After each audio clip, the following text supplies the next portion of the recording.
Hi guys, welcome to my channel. ඔන්න ඉතින් අද මම ගේන්නේ මෙන්න මේ කේක් එක ඔයගලන්ට පේනවා ඇති. බාබි කේක් එකක් දෙවෙනි පාරටත් මම හදනවා. හැබැයි මේක තට්ටු දෙකක්.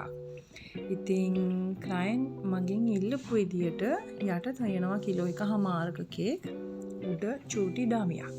ඉතින් අපි බලමු මම කොහොමද මේ කේක් එක හැදුවේ කියලා. ඉතින් ඇත්තටම වීඩියෝස් ගේන්න පරක් වුණා. මේකට ගොඩාක් සමා වෙන්න. ඉතින් ඉස්සරහට දිගටම වීඩියෝස් අරගෙන එනවා. ඉතින් subscribe කරලා නැති කෙනෙක් ඉන්නවා නම් subscribe කරන්න මගේ channel එක. ඉතින් අපි බලමු මම කොහොමද බාබි කේක් එක හැදුවේ කියලා.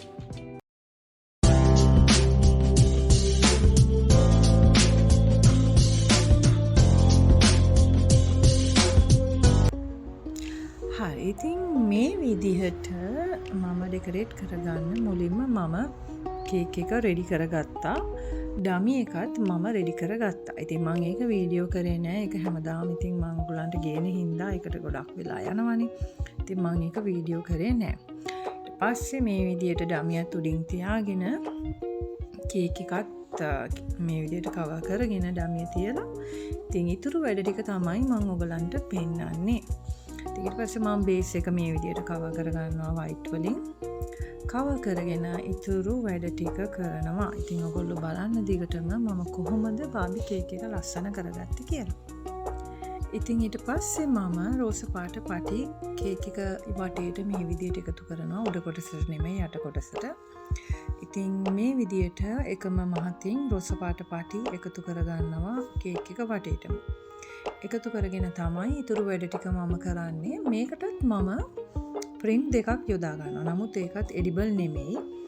අන්එඩිබල්. ඒ කියන්නේ එඩිබල් නැහැ. නන් එඩිබල් එක normal print. ඉතින් ඒක ක්ලයන්ට්ව දැනුවත් කරලා තමයි ගත්තේ මම.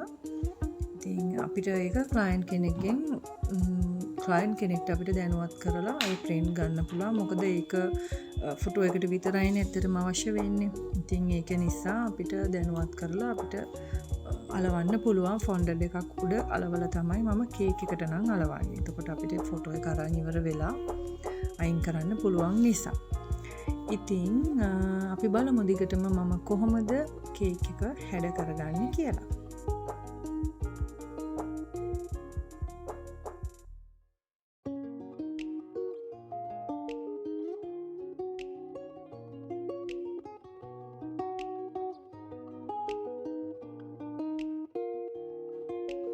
ඊට පස්සේ මම මේ කේක් එකේ ඉස්සරහා තියන්න අවශ්‍යයි චූටි බෝ එකක්.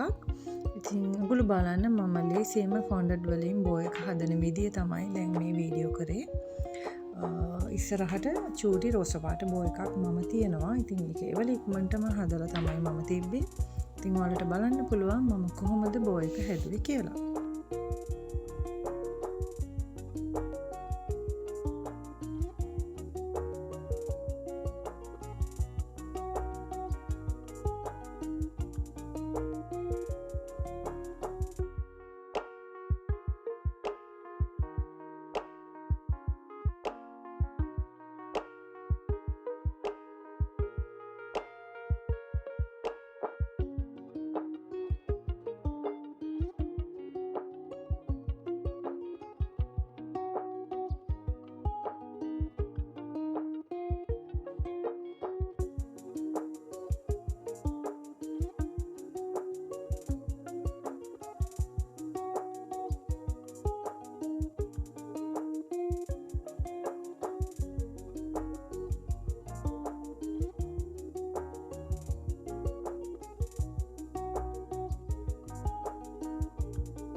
ඉතින් මේ තියෙන්නේ මම ඉතාමත් පහසුවෙන්ම හදාගත්ත චූටි බෝ එක. ඉතින් මේක කේක් එකේ ඉස්සරහට මම තියනවා. ඉස්සරහට තියලා ඒකේ දෙපැත්තේ චූටි පටි දෙකක් තියෙනවා. නිකන් රිබන් එක අර දෙපැත්තෙන් එන පටි දෙකක්. ඒකත් මම රෙඩි කරලා ඒකත් මම කේක් එකේ දෙපැත්තට දාලා මැද්දෙන් තමයි බෝ එක තියන්නේ. ඉතින් හරිම පහසුවෙන් කරගන්න පුළුවන්. අපි බලමු දිගටම මම කොහොමද කරන්නේ කියලා.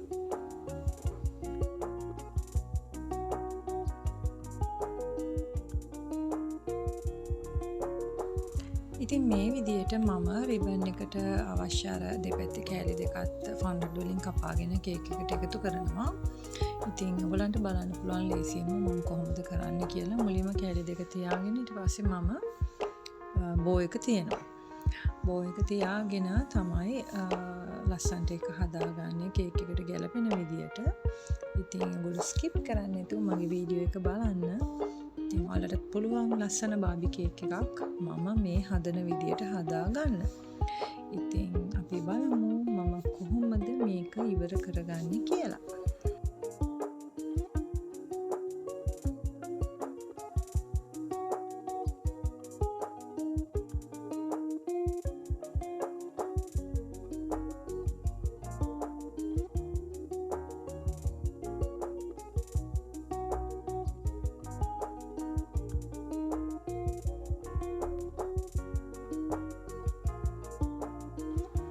ඊට පස්සේ මම මෙතන කවර් වෙන්න ස්ටාර් නොසෙල් එකෙන් ලයින් එකක් වටින්ම යවනවා.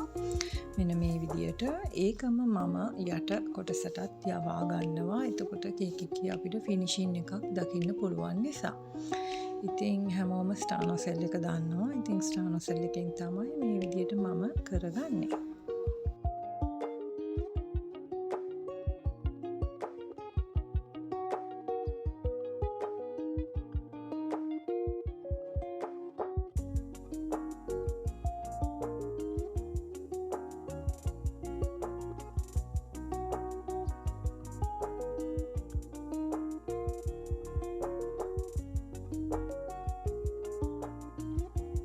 ඉතින් ඊට පස්සේ අර මම ඔයගලන්ට කිව්වේ print දෙකක් හදාගෙන ඒක මම අලවනවා කියලා. ඉතින් මේ බාබි බර්ඩ් එකත් normal print එකක්, එයාගේ face එකත් normal print එකක්. ඉතින් බාබි බර්ඩ් එකත් මම fondant එකක් උඩ අලවලා තමයි ඩමියට එළෙව්වේ. print එක මම toothpick එකක් පිටිපස්සට ආධාර කරගෙන එළෙව්වා. ඊට පස්සේ ඉතින් මේකට දාන චූටි ඩෙකොරේෂන්ස් ටික මේ විදියට මම දාගන්නවා නොසෙල්ස් වලින්. සුදු පාටිනුයි රෝස පාටිනුයි. ඉතින් ඒක ඔයගලන්ට හදලා ඉවරුනාම බලා ගන්න පුළුවන් කොහොමද ආවේ කියලා. ඉතින් මේ තියෙන්නේ මේ විදියට මෙතනින් ඩුඩි නොසෙල් එකෙන් මේ විදියට මම දාගන්නවා ලස්සන්ට 3ක්. ඉතින් අර උඩ අකුරු ටික බබාගේ නම අකුරු ඒ දුවගේ නම මම උඩින් දැම්මා අකුරු ටික. ඉතින් මේ විදියට මම ලස්සන්ට ඉවර කරගන්නවා මේ බාබි කේක් එක. ඉතින් ඔයගොල්ලෝ බලන්න මම කොහොමද ඉවර කරගන්නේ කියලා.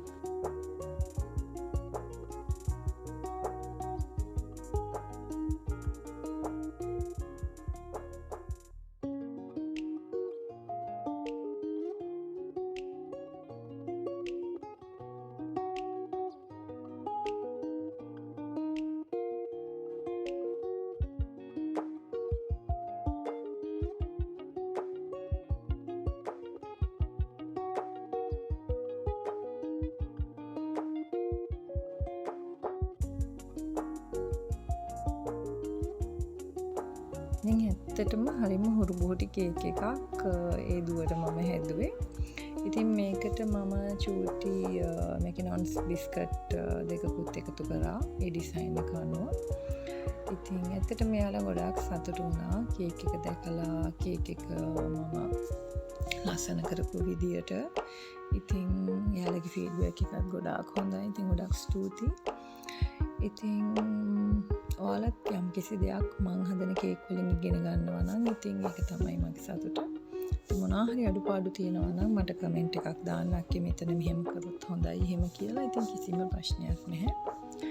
ඉතින් තවත් ලස්සන වීඩියෝස් මම අරගෙන එන්නම්. තව ලස්සන සමනලෙක්ගෙත් කේක් එකක් හැදුවා. ඒකත් ඉක්මනට එඩිට් කරලා ගියන්නම්. ඉතින් මේක මට ඇත්තටම දැන් මේ සතිය එකමාරකින් මම මේ වීඩියෝ එකක් දාන්නේ. මොකද ඇත්තටම වෙලාව නැතුව ගියා මේක හැදුවේ ගිය සතියේ මම මේ කේක්. ඉතින් ඊට කලින් සතිය හදපු ඒවාත් තියෙනවා තාම එඩිට් කරගෙන නැහැ. ඉතින් කේකුයි මලුයි ෆොන්ඩන්ට් වලින් හදන ටොපර්ස් ඔය හොම තියෙනවා. ඉතින් ඒවා මම හිමින් ගේන්නම්. ඉතින් මම මේ හිත ඉන්නවා හાર્ඩ් බටර් අයිසිං අර අයිසිං පාඩමේ තුන්වෙනි එක මම ඔයගලන්ට ගේන්න හાર્ඩ් බටර් අයිසිං තාම මට ඒක කරගන්න බැරුව ගියා පිළිවෙලකට. මම පොරොන්දු වෙනවා ඉක්මනට මේක අරන් එන්න. මොකද ෆොන්ඩන්ට් අයිසිං එකත් ගොඩාක් කට්ටිය බලලා තිබ්බා. ඉතින් ගොඩක් ස්තුතියි. ඒ වගේම හાર્ඩ් බටර් රයිසින් එකත් අපි හදන හැටි ඉගෙන ගමු ඉස්සරහට. එතකොට ඔයගලන්ට ලේසියෙන්ම ෆොන්ඩන්ට් අතෑරලා හાર્ඩ් බටර් රයිසින්ම හදන්න පුළුවන්. ඉතින් ඔයගොල්ලෝ බලන්න මේකේ මේ කේක් එක යට කවර් කරලා තියෙන ලයිට් පින්ක් එක හાર્ඩ් බටර් රයිසින් උඩ ෆොන්ඩන්ට්. ඉතින් දෙකේ වෙනසක් නැහැනේ. අරක හොඳට කන්න පුළුවන්. ෆොන්ඩන්ට් කනකොට ඉතින් චුට්ටක් අමාරුයි කටේ ඇලෙනවනේ. ඉතින් අරක බටර් රයිසින් අපි කොහොමත් කනවනේ. ඉතින් අපිට ඒක හොඳට කන්න පුළුවන්. ඉතින් ගොඩක් අය හරි බයයි හાર્ඩ් බටර් රයිසින් එක හදාගන්න මේ ඒක කැඩෙනවා නිසා. ඉතින් ඔන්න දැන් තියෙනවා මගේ කේක් එකේ ෆිනිෂින් එක. ඉතින් ඔයගොල්ලෝ බලන්න. ඉතින් මම ලස්සන්ටම කේක් එක කරා. ඉතින් 100% සැටිස් මගේ ක්ලයන්ට් උත්. ඉතින් ගොඩාක් සතුටුයි. ගොඩාක් ආසාවෙන් කරපු නිර්මාණයක්. දෙවෙනි බාබි කේක් නිර්මාණය මේක. ඉතින් ගිහින් එන්නම් ළමයි. ඔයගොල්ලෝ සබ්ස්ක්‍රයිබ් කරන්න මතක ඇතුව මගේ channel එක. ඉතින් ආපහු ලස්සන වීඩියෝ එකක් කරන් ඉක්මනින්ම එන්නම්. බයි.